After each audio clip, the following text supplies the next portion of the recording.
Road आहे आपल्याला direct यायला. हा मेन गावातला रोड आहे.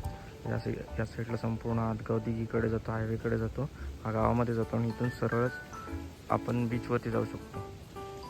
हा संपूर्ण आतमध्ये जायला आपल्याला रोड आहे डायरेक्टली. आणि आपला प्लॉट त्या ठिकाणी आहे आतमधल्या साईडला.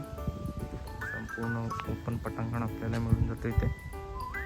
त्या ठिकाणी गावच्या होळीचा कार्यक्रम असतो. प्लॉट या ठिकाणी येतो. 17 गुंठ्याचा प्लॉट आहे.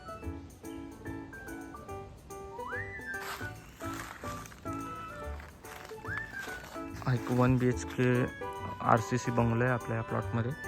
टोटल 17 गुंठ्याचा प्लॉट आहे. 2 आंब्याची कलमं सुद्धा आहेत. थोडीशी झाडी वाढली की आपण क्लीन केल्यानंतर संपूर्ण प्लॉट आपल्याला क्लिअर मिळून येईल. बंगलो, रिसॉर्ट, त्यानंतर होमस्टेज पर्पजसाठी बेस्ट प्लॉट आहे. सेकंड होम पर्पजसाठी या ठिकाणाहून समोरच आपल्याला एक मोठं पटांगण पाहायला मिळतं. हा रोड आहे. डायरेक्टली कनेक्टिव्हिटी आपल्याला, आपण इथून गावामध्ये जातो आणि 1 मिनिटाच्या अंतरावरती बीचवरती जातो.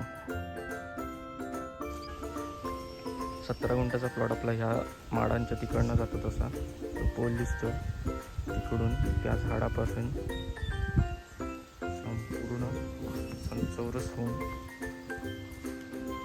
पुढे जातो. हा आपला एक बंगलो आहे 1 BHK. इथे झाड वाढल्यामुळे आपल्याला दिसत नाही आहे. पुढपर्यंत जातो.